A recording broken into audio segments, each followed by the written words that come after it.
Baik, Assalamualaikum warahmatullahi wabarakatuh. Yang terhormat Pak Tito, selaku dosen mata kuliah Biostatistika, di sini izinkan saya memperkenalkan diri terlebih dahulu. Nama saya Maria Magdalena Kulintir Rambaban dengan NIM 1105-21075 dari kelas TB 4501. Di sini saya akan memaparkan materi mengenai kuis pertama, yaitu Convolutional Neural Network untuk deteksi pola aritmia pada sinyal EKG dengan implementasi berbasis transformasi gelombang Fourier. Jadi untuk kasus yang akan dibahas adalah aritmia. Aritmia jantung ini sudah banyak kita ketahui merupakan salah satu penyebab utama kematian jantung mendadak (arrhythmia) yang berkaitan dengan gangguan frekuensi ketidakteraturan dalam jantung. Gangguan ini dapat menimbulkan gejala seperti detak jantung tidak teratur, bisa terlalu cepat dan juga bisa terlalu lambat. Kemudian nyeri dada, kelelahan dan juga hingga pingsan. Metode yang dapat digunakan untuk mendeteksi aritmia adalah menggunakan elektrokardiogram. Namun, sinyal EKG memiliki sifat non-stasioner atau masalah seperti keragaman sinyal dan seringkali menghadapi masalah ketidakseimbangan kelas dalam data. Hal itu tentu saja bermasalah dan mengalami kesulitan bagi model pembelajaran mesin dalam mengidentifikasi pola aritmia.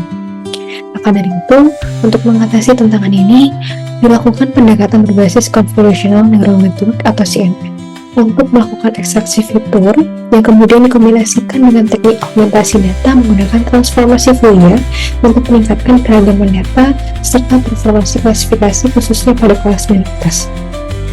Maka dari itu tujuan yang akan dicapai yang pertama adalah membangun model CNN one dimension untuk klasifikasi aritmia berdasarkan sinyal EKG, kemudian menerapkan augmentasi data menggunakan transformasi Fourier untuk meningkatkan performa model pada kelas minoritas, dan yang terakhir untuk mengevaluasi efektivitas pendekatan ini melalui matriks seperti akurasi, matriks Ginyu, dan juga laporan klasifikasi.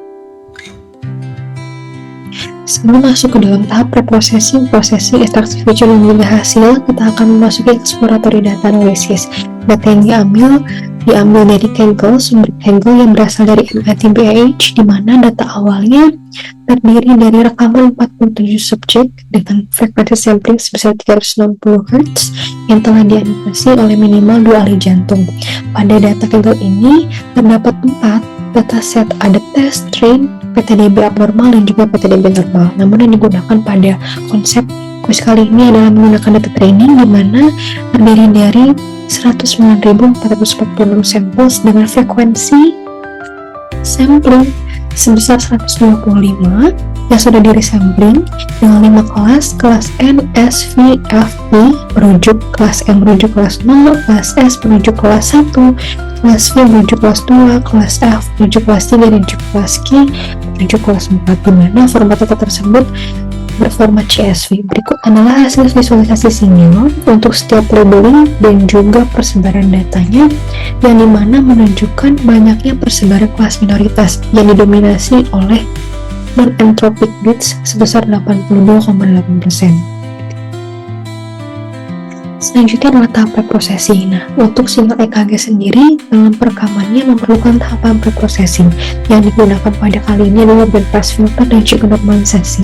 Jadi pada tahapan ini digunakan rangkaian bandpass filter dengan high pass filter berfrekuensi cut off 0,5 Hz untuk mereduksi noise akibat baseline mode dan artefak gerakan seperti motion artifacts, serta low pass filter berfrekuensi cut off 40 Hz untuk meredam gangguan frekuensi tinggi seperti noise dari saluran daya atau output.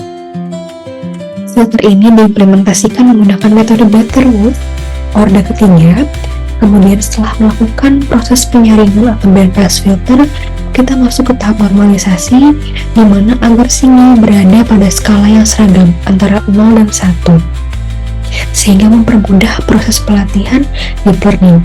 Nah, visualisasi ini menunjukkan perbedaan yang signifikan antara sinyal asli, sinyal hasil filter, dan sinyal yang telah dinormalisasi, sehingga menunjukkan efektivitas tahapan ini untuk meningkatkan kualitas input data. Selanjutnya adalah tahapan yang dimana akan melakukan kombinasi augmentasi data dan juga balancing data. Dikarenakan sebelumnya persebaran data tersebut tidak merata, sehingga sebelumnya kita akan melakukan augmentasi data. Nah, jadi augmentasi data ini kenapa perlu dilakukan? Penting untuk meningkatkan performa model deep learning, terutama ketika menghadapi ketidakseimbangan kelas. Jadi pada dalam kuis ini digunakan teknik augmentasi data berbasis Fourier yang menambah noise acak pada domain frekuensi, kemudian menciptakan variasi sinyal yang realitas tanpa mengubah karakteristik utama. Nah, visualisasi ini menunjukkan perbandingan antara sinyal asli pada sebelah kiri dan juga sinyal augmentasi untuk tiap label, dan dinyatakan dalam FU 1/n sigma x sama dengan 0 sampai n kurang 1, di mana fx eksponensial dari min 2 jVux/n. Nah, di mana pada FU ini merupakan komponen frekuensi FU di mana hasil transformasi dari Fourier terhadap sinyal waktu. Kemudian N ini merupakan jumlah titik data pada sinyal one dimension.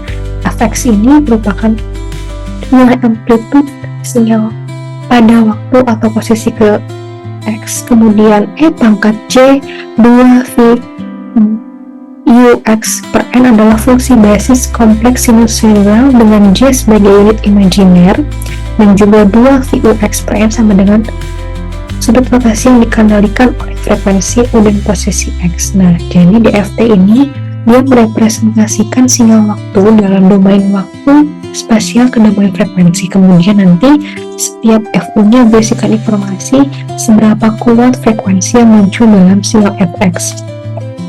Ini setelah dilakukan proses augmentasi data, kita melakukan balancing data di mana agar persebaran datanya sama, yaitu setelah dilakukan balancing data, keseluruhan data pada non-fusion bits, ventricular bits, supraventricular ectopic dan juga non-ectopic bits bersebar sebanyak 20% dengan proporsi yang sama. Selanjutnya, untuk hasil deep learning menggunakan CNN, berikut adalah hasil yang telah dilakukan proses pada Python. Jadi dirancang dengan melakukan klasifikasi 5 kelas dengan 5 kelas output. Nah, arsitektur model tersebut terdiri dari 2 lapisan convolutional atau convolutional one dimension yang masing-masing diikuti oleh fungsi aktivasi ReLU dan juga operasi max pooling yang diikuti dengan 2 lapisan fully connected. Jadi lapisan konvolusi ini bertugas untuk mengekstraksi fitur spasial dari sinyal one dimension, sedangkan lapisan dense akhir akan menghasilkan prediksi kelas. Kemudian proses epoknya dilakukan sebesar 20 epok dengan menggunakan optimasi Adam dan juga laju pembelajaran 0,01 menggunakan loss cross entropy yang cocok digunakan untuk kelas yang banyak atau multi kelas. Dan selama pelatihan, data dibagi menjadi data training dan data validation dan dilakukan pada proses forward task, backpropagation, serta evaluasi akurasi pada setiap epoch. Model ini diimplementasikan dengan dukungan PyTorch yang dijalankan pada GPU yang tersedia guna mempercepat proses pelatihan dikarenakan dataset yang digunakan sangat banyak. Dan yang terakhir, untuk evaluasi model sendiri setelah dilakukan tahapan preprocessing, filtering, normalisasi, augmentasi data berbasis Fourier, kemudian berikut adalah hasil klasifikasi report setelah melakukan deep learning menggunakan CNN. Jadi menggunakan 2 metrik utama. Yang pertama untuk menjawab tujuannya ada confusion matrix dan juga classification report. Model di set ke evaluasi dan prediksi dilakukan tanpa gradient tracking. Nah, jadi pada confusion matrix ini menunjukkan distribusi prediksi benar dan salah antar kelas dalam bentuk data 2 dimensi yang divisualisasikan dengan heatmap. Sementara itu, untuk classification reportnya menampilkan metric precision, recall, F1 score, dan juga support. Semua kelasnya termasuk non-ectopic, supraventricular, ventricular, fusion, dan anaerobic mencapai nilai presisi antara 0,99 hingga 1,00 yang membuktikan bahwa model sangat andal dalam mengenali pola sinyal setiap kategori secara konsisten.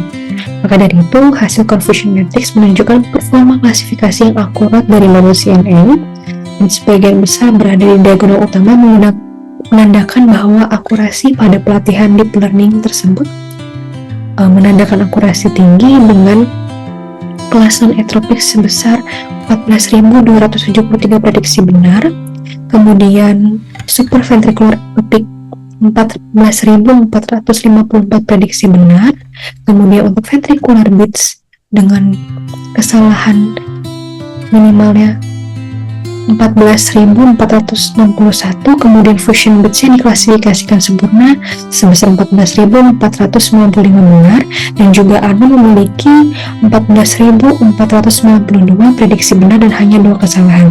Distribusi ini menunjukkan kemampuan model yang sangat andal dalam mengenali polasinya untuk dapat memberi. Maka dari itu dapat dikatakan bahwa pelaksanaan kuis ini membuktikan bahwa CNN dapat digunakan untuk mengklasifikasikan pola deteksi aritmia dengan akurasi yang baik.